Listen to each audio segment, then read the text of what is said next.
Welcome to the Wellness Revolution podcast. Welcome to Dr. Veronica's Wellness Revolution. Today we're going to talk about food and how it can make you feel better emotionally. This is such an important topic to me because my family's all crazy. They might mind me saying that, but they'll admit that they're crazy. It starts with my father, who has depression, and then it goes to I've had depression. My sons, one's bipolar, one's kind of depressed. And guess what? I figured out, actually, I didn't figure it out. I had one of my colleagues figure out that what was causing problems in my sons, and I'm talking clinical problems, needed to go almost into the inpatient ward type problems, figured out that it was food that was causing the problems and how they were reacting emotionally. Wow, that's really powerful to figure out that I can change the way I'm eating and I can get better. Now, on one side, it's fabulous. On the other side, when you're addicted to the food that's making you act crazy, it could be tough.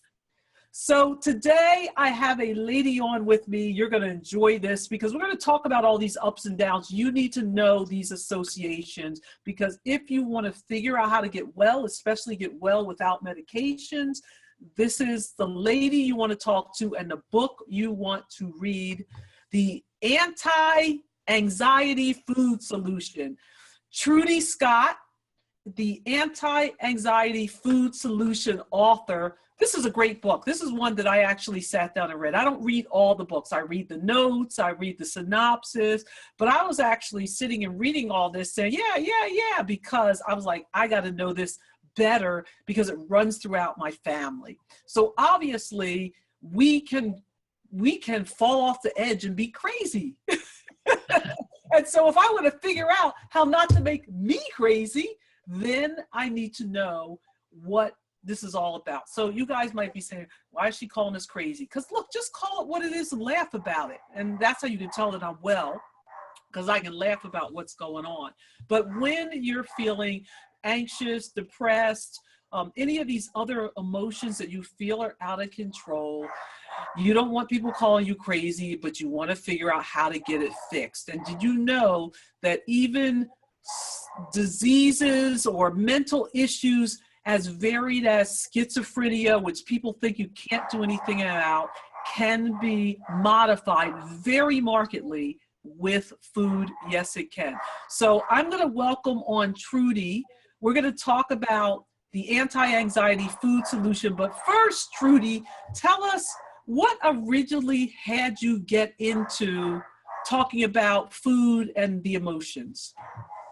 Hi, Dr. Veronica. Thanks for having me here. I'm really excited to be talking about this. And I'm just so glad to hear your backstory and not the fact that your family members have had issues, but the fact that you found this very powerful connection between food and how we feel, because it's so important that people make that connection, because so often we'll go to the doctor or we'll go to the psychologist and we'll be, told medication or therapy. And to know that there is this very powerful connection between what we eat and how we feel is just so fundamental. And I found out about it myself. I had anxiety and panic attacks. I'm a rock climber. I'm an adventurous person. I've done ice climbing. I've climbed up Kilimanjaro. We went to Kilimanjaro and Kenya for our honeymoon. So I'm not an anxious, timid person, but out of the blue, it seemed like it was out of the blue. In my late 30s, I just started to get increasingly anxious. And I had this waking with this feeling of doom and something is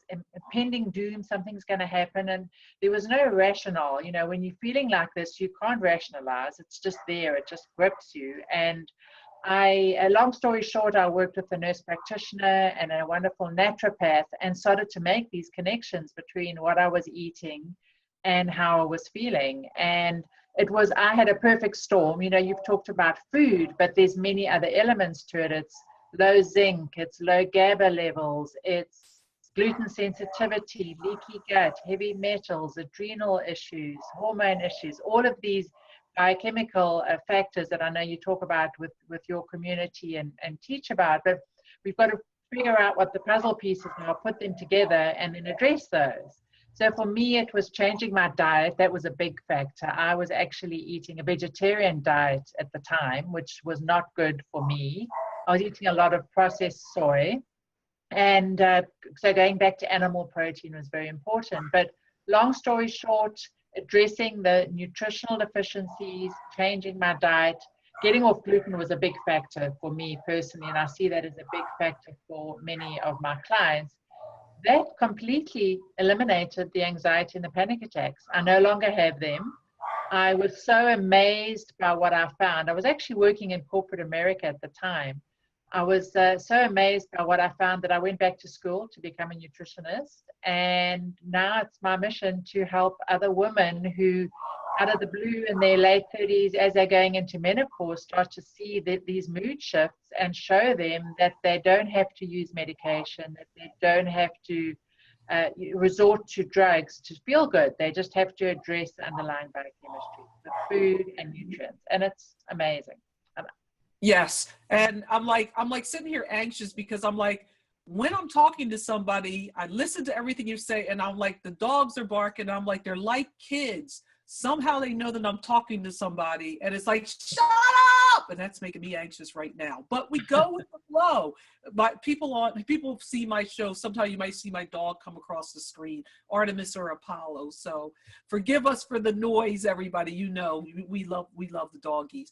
But you said something that I want to go back to because this is how people think it's the right way to eat.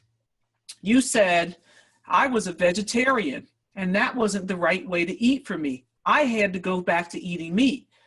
Talk about that a moment because there's this idea out there that the healthiest way you can be is a vegetarian. Now, I also know for me that from a genetic standpoint, that's not the best diet. Vegetarian diet I would crap out on too, because genetically I need more certain factors that you only can get in animal protein. That's the way it is. And so therefore vegetarian would be wrong. Now that doesn't mean that I eat only meat and all meat, and the quality is quite important of the type of meat. Absolutely. Because if you're eating the wrong quality, but you also mentioned about soy. So we're going to talk about vegetarians, and then we're going to talk about soy too, because soy is one of those foods that everybody thinks is amazingly healthy. And those of us who are in the wellness field know that that's usually not necessarily the case. So first, the vegetarian, second, the soy. Go ahead. So firstly, I want to have empathy for someone who is a vegetarian for moral reasons, because I was a vegetarian for moral reasons. I heard an audio interview where they talked about animal, factory farming, and I just stopped eating animal protein that day because I was just so horrified. So this was early days before I was a nutritionist. And the problem was I was in America, and there was a lot of soy available, processed soy. So it was soy yogurt, soy cheese, soy butter, soy textured vegetable protein. So I was eating a lot of that. So I'm going to answer both questions here. So I was getting a lot of soy. I didn't know about the whole GMO connection to soy. So I was probably getting a lot of genetically modified soy. Soy is a common allergen. So, that probably was a factor as well. I think I damaged my gut a lot. But going back to the red meat aspect is I have found this in many of my clients with anxiety, that you need animal protein. And I'm so glad you talked about quality. So it does need to be grass-fed red meat. It does need to be wild fish, really, really important. Some of the beautiful nutrients that we get from grass-fed red meat is a wonderful source of omega-3s. If you're not a big fish eater, you can get really good omega-3s from your grass-fed red meat. Zinc, iron, both cofactors that are needed to make our calming neurotransmitters GABA and serotonin. It also helps with blood sugar stability. You can feel cranky, you can feel irritable, you can have a full-blown panic attack if you have blood sugar swings. So having some protein and some healthy fats with a meal can help stabilize your blood sugar. And I find a lot of vegetarians will be eating higher carbohydrates, so a lot more legumes, and carbs, and that can definitely affect blood sugar. So that is a factor. So I always just say to my clients who still, on this feeling that this is the moral thing to do, think about how you're feeling, how you can show up in the world if you're not feeling your absolute best. How are you feeling? Are you really feeling good? And it breaks my heart. I just think so many people need to go through this rite of passage of being a vegetarian. I host the Anxiety Summit, and just about every single person that I've interviewed, when we bring this topic up, they say, I was once a vegetarian. So I think a lot of us go through it.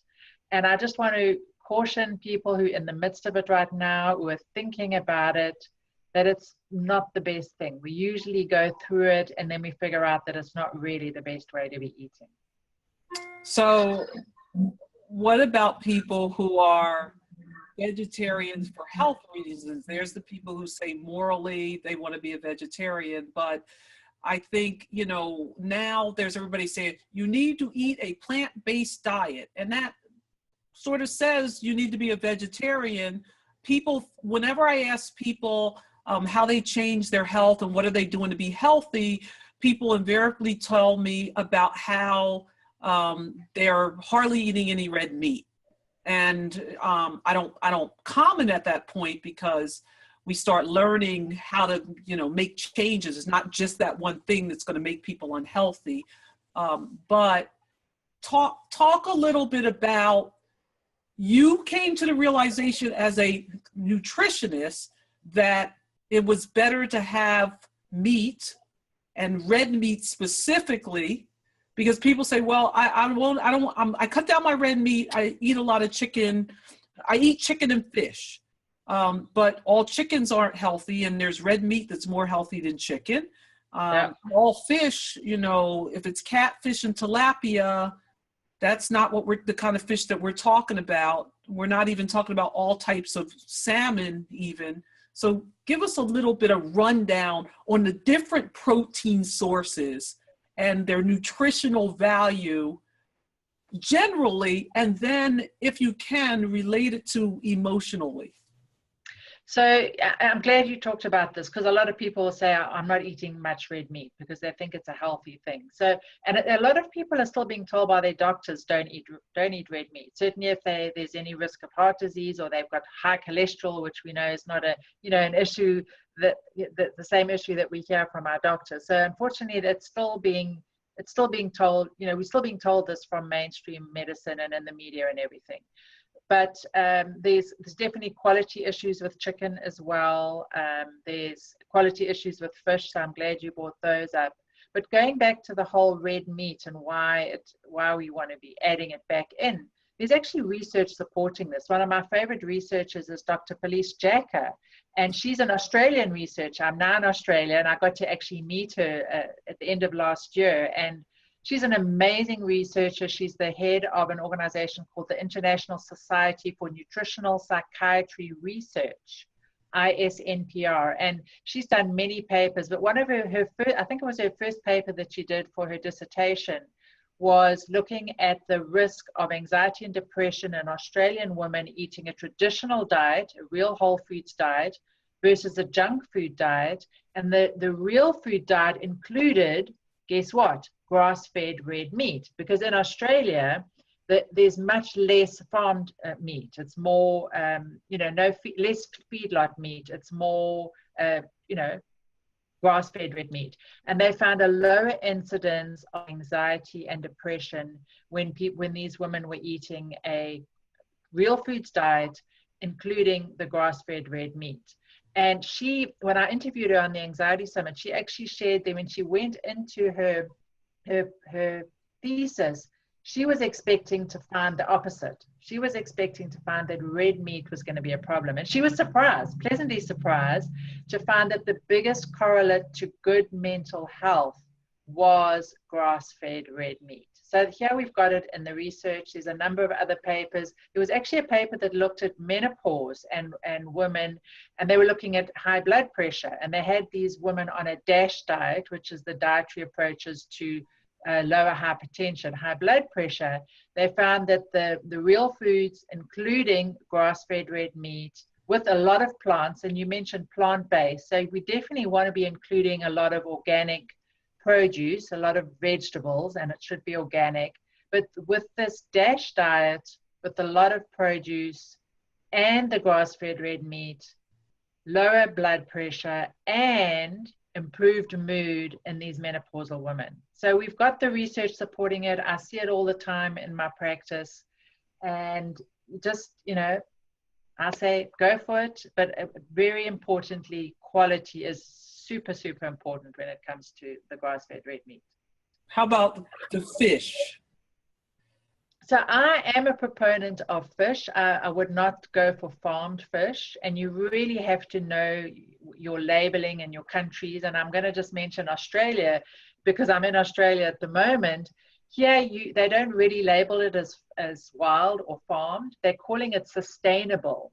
So they're not using the word farmed. They're calling it sustainable because they know that the consumer is thinking, well, farmed isn't good. So if you go to a different country, think about how they're labeling it and don't just assume that it is wild. And I would, obviously look for a clean source. Wild is important.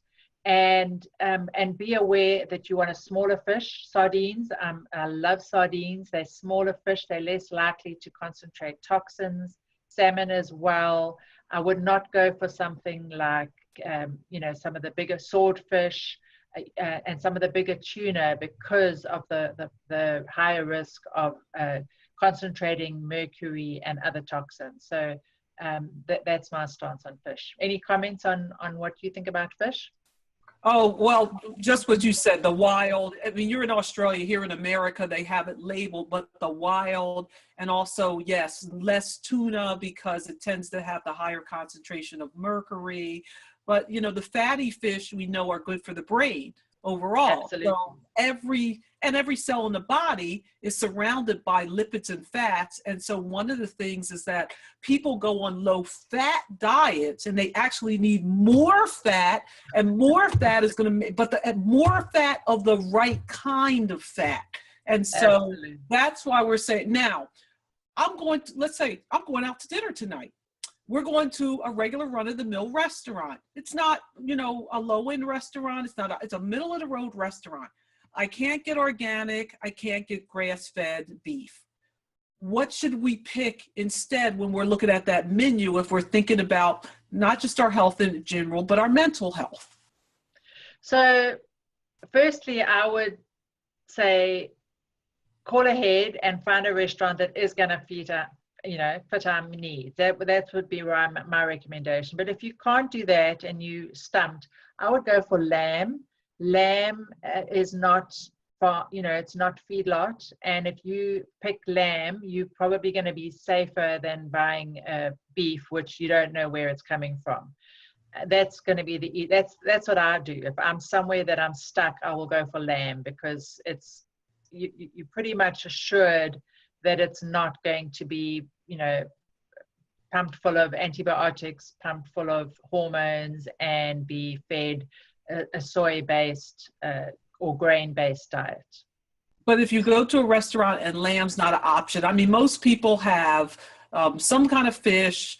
Let's say they have salmon, they have a beef dish, they have a chicken dish. Most regular restaurants, they have chicken, they have beef, they have different types of fish. But let's just say they're all conventional. Which one would be the healthiest to choose? The salmon that's farmed, the beef that's not grass-fed, or the chicken that's not free-range, organic? I wouldn't eat any of those, and I wouldn't recommend that we eat any of those either.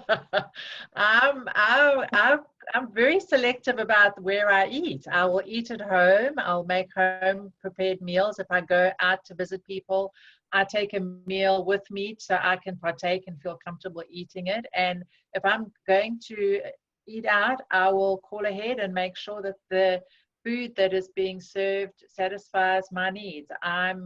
I have this, I have genetics going on. I have this predisposition. I don't need to rock the boat. And so many of my clients, I just want them to get into that mindset, be prepared and call ahead and find a place that's going to work for you. I don't recommend compromise. Okay.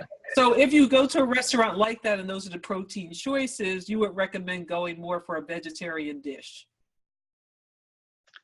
No, because I think we need that protein in our meal to help keep our blood sugar stable. If I just had a pure vegetarian meal, I wouldn't do very well on it. I need some protein. So if you are, that kind of person who is affected by low blood sugar, and you might be going somewhere and we get stuck places. I take food with me. I always have a can of sardines with me. Don't laugh, but I always do. I've been known to open a can of sardines in a restaurant where there was no food that I felt I could eat. So, and I'll have nuts with me, and I'll have fruit with me. And if I'm traveling on a business trip, I'll have boiled eggs, and I'll take a beef jerky, and I'm prepared. So that's the level that I go to with my clients, is we need to be prepared and not settle for second best.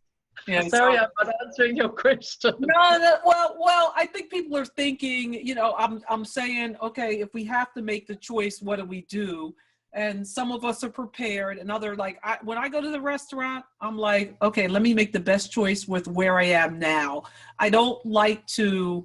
Now, I'm around a lot of people who are picky about what they eat, and so it ends up being decent most of the time. I don't end up being in horrible places. But on the other side, I prefer to just pick the best of the worst.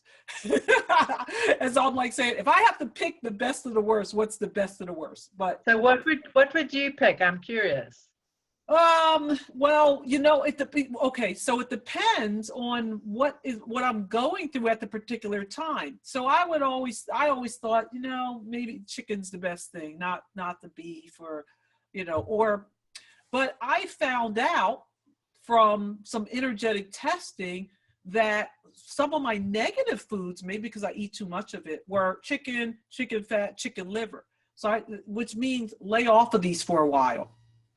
So I'm at the point now where if I'm going out, I'm not picking the chicken usually. I think the chicken usually tends to be the worst. So I usually tend to go towards the fish. So. Yeah, and I think it depends on each person. If you know for a fact that you have a problem with chicken that has been fed grains, and I have some clients who have some issues, they're very, very sensitive to grains, even when it's in the feed that the animal is eating, then you would want to pick something that is going to suit what's going on with you. If you've had exposure to heavy metals, or you're dealing with a heavy metal issue, then you would want to steer clear of the fish. So I think it's really is dependent on each person. Okay, so let's switch over a little bit. You talk a little bit about, you're talking about GABA. Can I take a quick break? Sorry, my battery's running low, and I think my computer got unplugged. Can I just plug it in? I'm sure you can plug it. We'll make an edit right in the middle.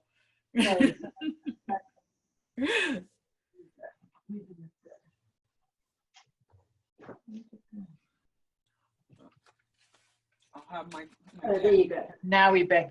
Is it in? Yeah, now we're back on. Yeah, we good. Sorry about that. Oh, no problem. I'm sitting here eating my cashews. All right, let's talk about amino acids and how important they are, especially vis-a-vis the emotions. Amino acids, what are they first? So they are compounds that can help us raise our neurotransmitter levels. So they are, amino acids are the building blocks of protein. So if we ate this beautiful grass-fed red meat, when we've got enough stomach acid, we're going to digest it and break it down into amino acids.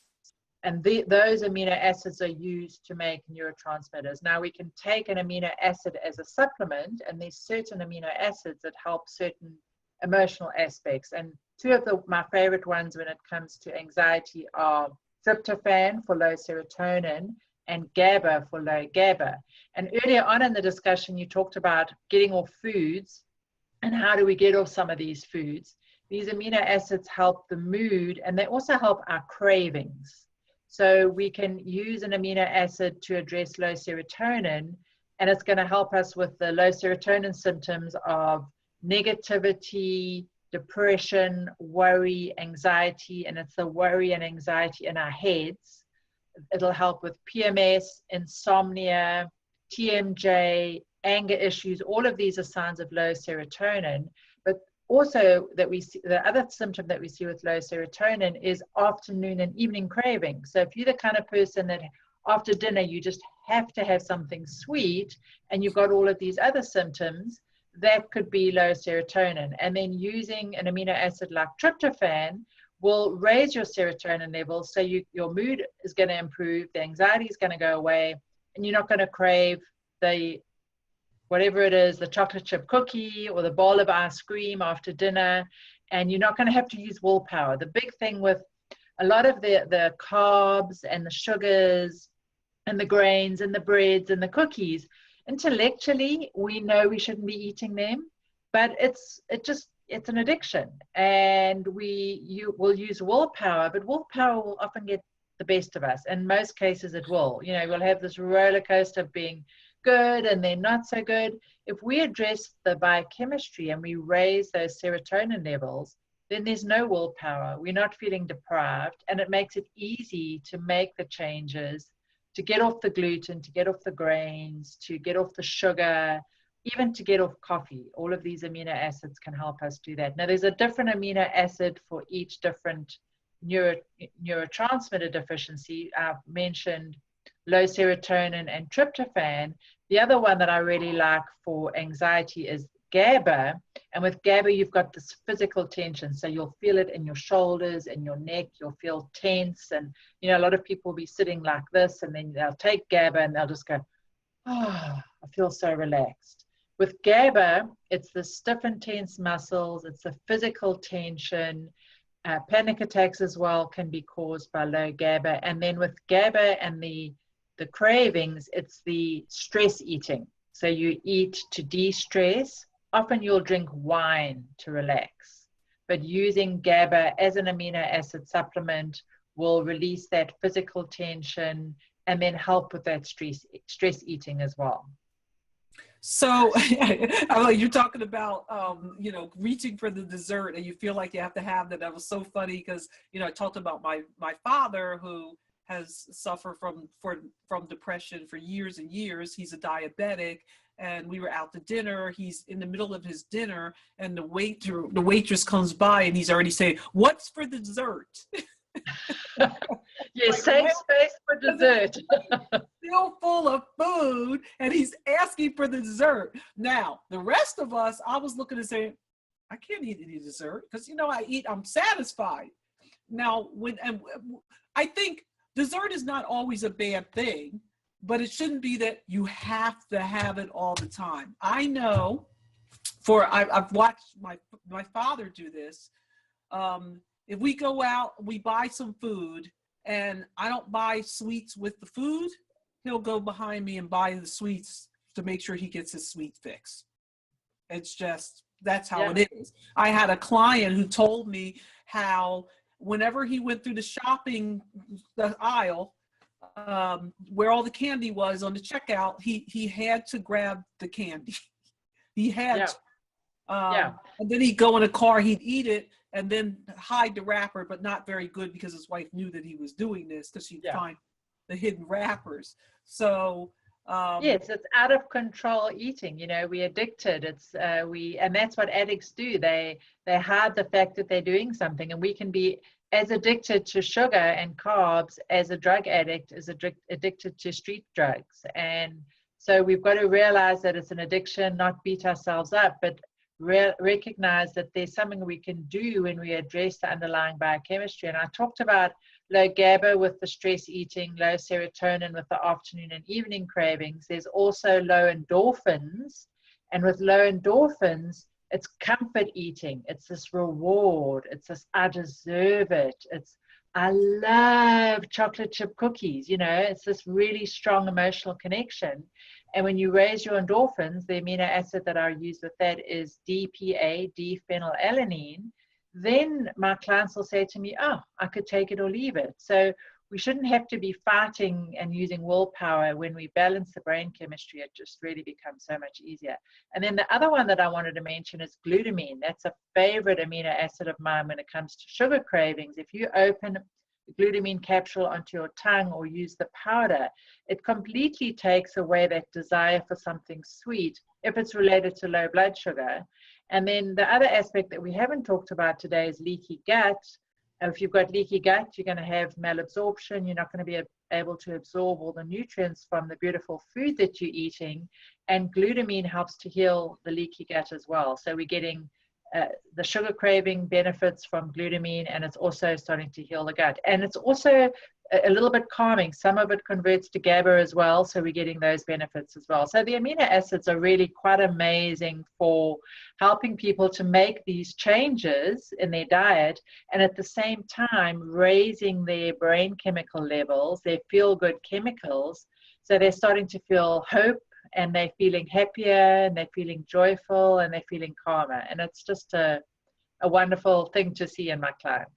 So now I know that people are thinking now, you said the anti-anxiety food solution, and you just told us about a bunch of supplements to take. I'm going to say I find supplements helpful in these circumstances to help people get to a balance so that they can have the discipline and desire to follow a food plan that will get their mood feeling better. So when we're talking about this, it's not that we're advocating that you just take a bunch of pills and you switch your anxiety pills that are pharmaceuticals for a bunch of supplements. It's about using those as tools to get everything in balance so that you can use food more and you don't have to be on as many supplements. Is that absolutely? That's it. Absolutely. So at the same time that you are using the supplements, you're starting to make the food changes. So you're moving in that direction, and ultimately you should be able to get off the amino acids. So you are just eating a real whole foods diet. Now, there are some instances where you may need them longer term. Certainly if you've got some genetic mutations, if you've got an MTHFR polymorphism, you're less likely to be able to make serotonin as well. Certainly if you lower in the folate area. If you have some of the, like there's a GAD SNP for that, that affects how you make GABA. If you are under a lot of stress, at winter time, you may need to top up on the amino acids again. Our serotonin takes a little bit of a dip in the winter time. So there are circumstances. A lot of women with hormonal shifts, after pregnancy, we'll see some shifts. So then you can do a top up again. When you go into menopause, we'll see a shift as well. But you're right. We want to be making the supplement changes in order to facilitate healthy eating, and then we should be able to need less of those supplements, except under certain circumstances, which I've just mentioned. Okay, so we're going to talk about the part that can be painful for people. Everything's always about the food. Everything's always about what's the end of your fork and spoon and what you're grabbing out of the cabinet. We all know that. But let's go to that part of the discussion that people just kind of dread. Problem foods. What tends to be the highest problem foods? Now, I can tell you in myself and in my family, we found out big problem foods. Okay, everybody, my mother and father are diabetic, grandparents are, sugar's an issue. Sugar's an issue. It makes people crazy. My son, last year this time, we were taking him to the mental hospital. He was over sugared. Number one, sugar. Number two, we found out we're sensitive to wheat and soy. I found out I was sensitive because my sons were having psychiatric issues. And all of a sudden it started answering questions about why I felt bad, and I couldn't figure out when I went to the sushi restaurant and I had edamame and thought I was doing something very healthy. I figured out why when I came home I was so sick feeling, and I couldn't figure out what did I eat that made me feel so bad. And I know the fish wasn't bad. So that answered the soy was like a big issue for me, and the wheat, and they're common food sensitivities. The wheat didn't manifest for me as a psychiatric issue. It was musculoskeletal pain, and I couldn't figure out why if sometimes I'm hurting and sometimes where does this come from? How come some days I'm good. And I started realizing if I eat, I can eat some, but if I eat more, forget it. I'm in lots of pain. All right. So top problem foods that you tend to see in people. People are saying, well, you're talking about the neurotransmitters and do I need to go get testing and all that? And I said, wait, hold on. That's why we have the book, The Anti-Anxiety Food Solution. So you can try some strategies before you run off and get tests. So if somebody's going on I want to heal my emotional issues as holistically as possible, what foods are you going to tell them, okay, here are some of the things that you should eliminate, and here's how long you should eliminate to figure out how much problem they are? So I'm glad you mentioned gluten. That's a big one for all my clients. So gluten has to go, and I'm glad you mentioned the different effects. Some people will feel it in the gut. They'll have diarrhea, constipation, pain. Others will have the aches and pains. Others will have the very strong emotional issues. If I'm exposed to gluten, I'm a basket case, and right now, and the longer you're off it, the more affected you are because it's out of your system, and then it's a huge shock to you when you are exposed to it. So, and there's research supporting gluten connection to anxiety, social anxiety. You mentioned schizophrenia earlier, bipolar disorder, ADD, ADHD. So gluten is one that definitely has to go, and you should see an improvement within a few days. Within a week to 2 weeks, you should start to see an improvement. And then if you challenge and add some gluten back, you could feel aches, you could feel stomach pain, you could feel depressed, you could feel anxious, you could have a panic attack. So gluten is a big one. The other one, you mentioned soy. That's problematic for a lot of people. It's often harder to see a direct correlation. I'll often find it's a more subtle effect with soy.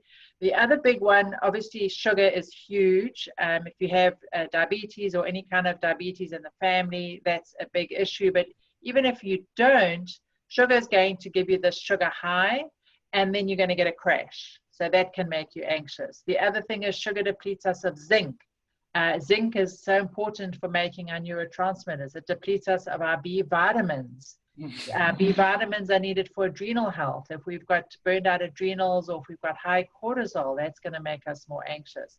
And then we didn't talk about coffee, and that's a big one. That's you're on the sacred ground now. You're on the sacred coffee ground now. I mean, exactly. I know. My clients. I can do without the sugar, but coffee? Oh my God, I need that coffee. I got to get up in the morning. I want a cup in the afternoon. Oh, okay, coffee. That's exactly. You just said exactly what my clients say. I'll give up the sugar. I'll give up the gluten. I'll do everything, but don't take my coffee away from me. And we self-medicate with coffee, just like we do with sugar, and just like we do with bread, and all of these other things that we self-medicate with to feel good. And we want to get to the root cause of why do we need it in the morning? Are we anemic? Do we have a poor adrenal function? Do we have low blood sugar? Are we not getting enough sleep? Have we got low iron or low ferritin? And I've had clients with all of the above. And once we address the underlying cause of why they need that coffee in the morning, then they don't need the coffee. The one other thing which I didn't mention is the one other amino acid that really helps my clients get off coffee, and that's tyrosine. So one of the signs of this need for coffee is low catecholamines, and these are brain chemicals that help us focus. They give us energy. They make us feel motivated. When you've got low catecholamines, you also may feel depressed, the sort of blah kind of I don't want to get out of bed depression. And a lot of people will use coffee to give them that focus and get them going in the morning. If you do have the low catecholamines, tyrosine is the amino acid that gives us that focus, that gives us that clarity. So I'll have my clients who are just saying, I cannot possibly give up coffee, have that tyrosine next to the bed. So as they wake in the morning, they take the tyrosine, and that's going to get them out of bed, give them that energy, and make it easier to quit. Now, I do want to just say that for someone who has never quit coffee, it's not easy in terms of the headaches, the withdrawal symptoms, but that should give you a clue as to what it's doing to your body. It's a drug.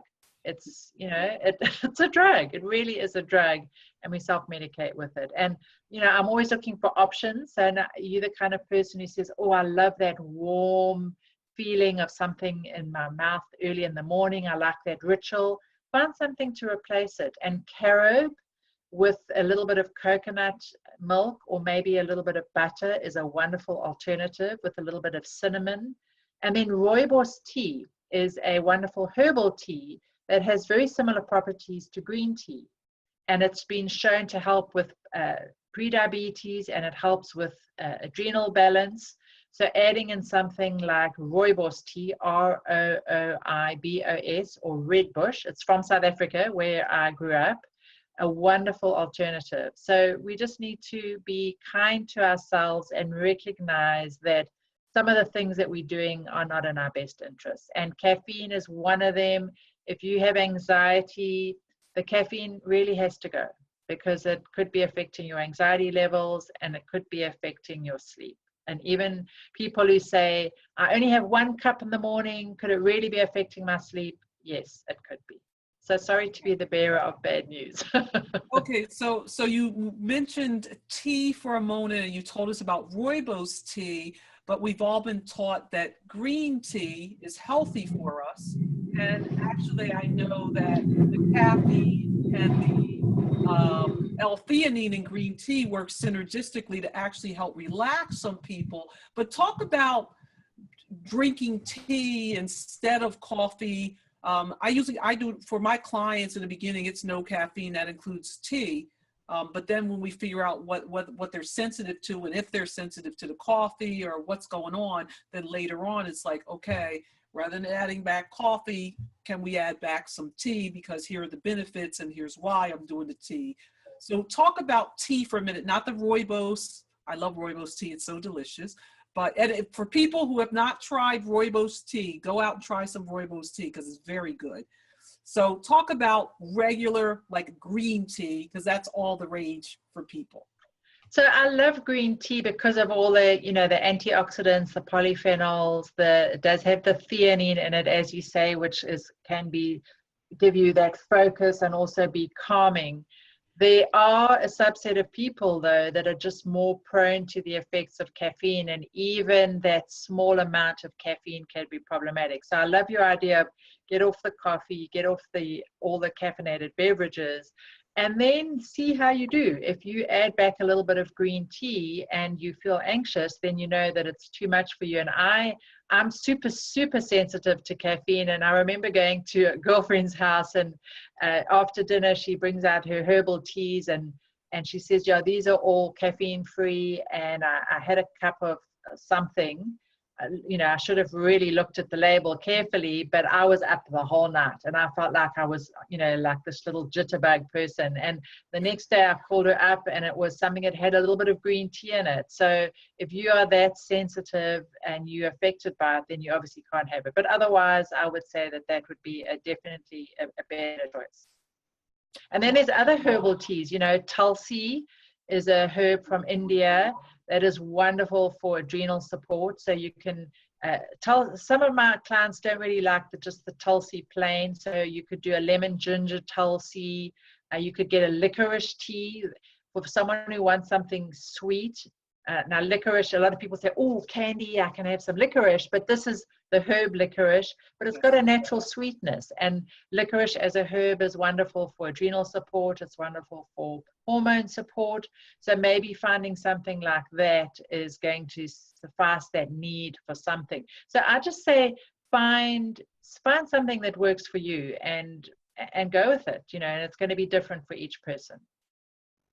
One word about the licorice. A lot of people who have high blood pressure are told not to eat licorice. Can you comment on that? So there is a concern with taking a supplement with high amounts of licorice and blood pressure. There is a deglycerinated licorice that is not going to affect blood pressure.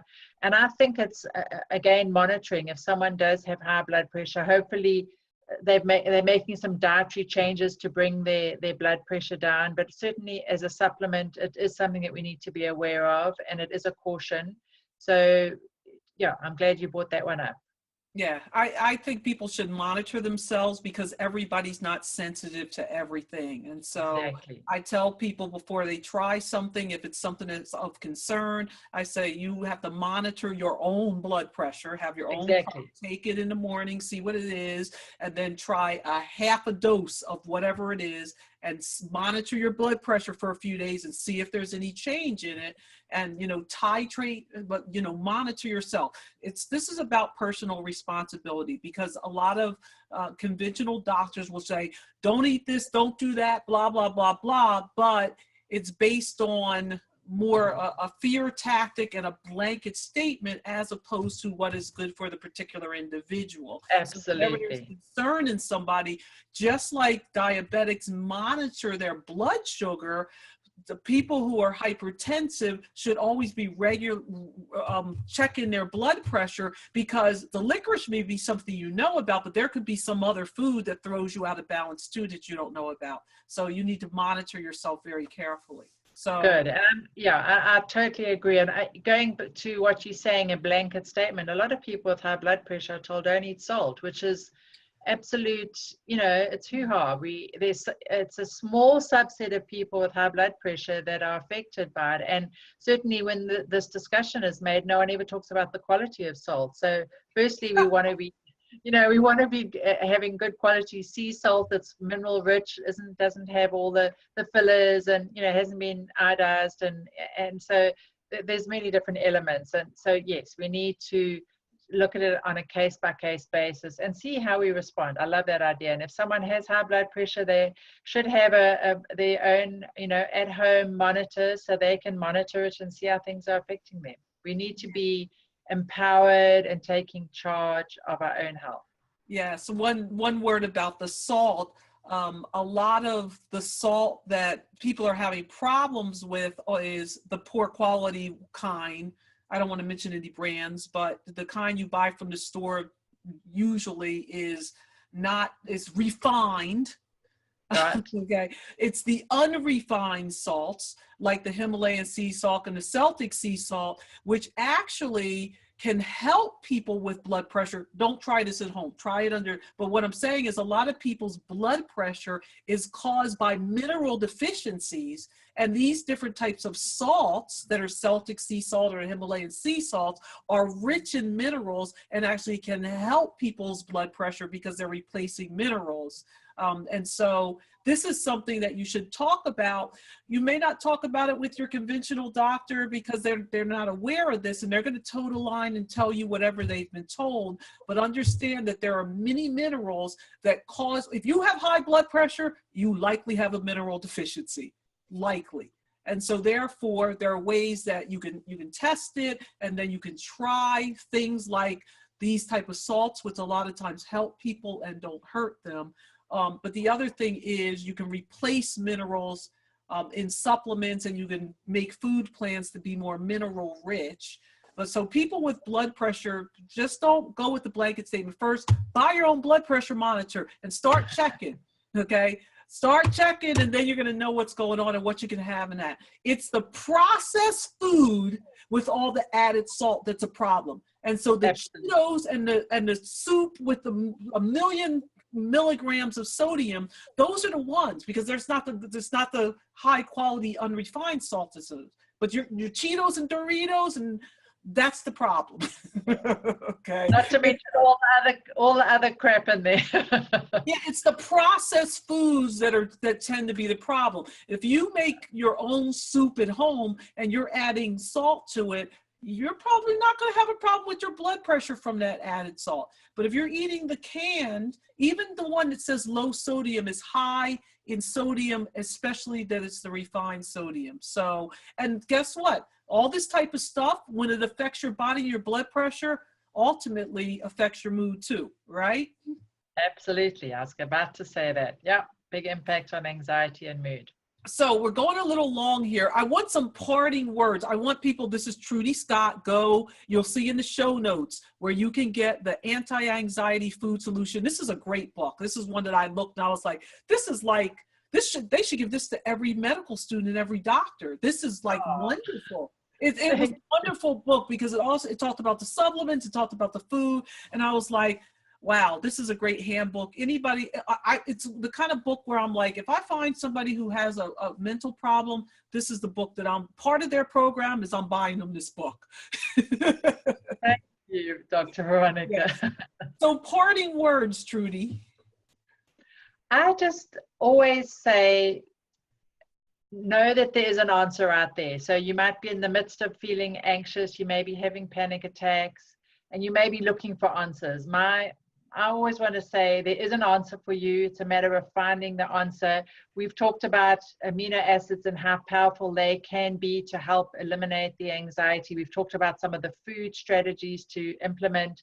We've just touched on we've just touched the surface here. For some people, just going from junk food to real food is enough. For other people, they need to also do the supplements. Then we have the next level down where you've got Lyme disease, where you may have heavy metals, where you may have some kind of infection, where you may have been exposed to fluoroquinolone antibiotics. You may be on benzodiazepines. We didn't even talk about those. Getting off the anti-anxiety medications can be very difficult. So think about the basics, think about the supplements, and then if you're not getting answers, then you need to dig deeper to find what the trigger is, what might be contributing to your anxiety.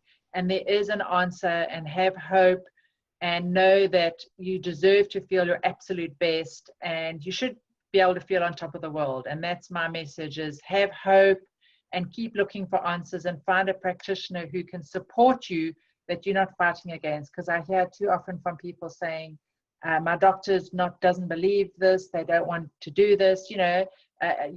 Dr. Veronica, you just made such a great comment about my book. Take the book into your doctor, and it's highly referenced. I've got all the studies in the back, and educate your doctor if that's what you need to do, or find a new doctor, someone who's going to support you. So that's my closing message. Have hope and know that you deserve to feel your absolute best, and that there is an answer for your issues.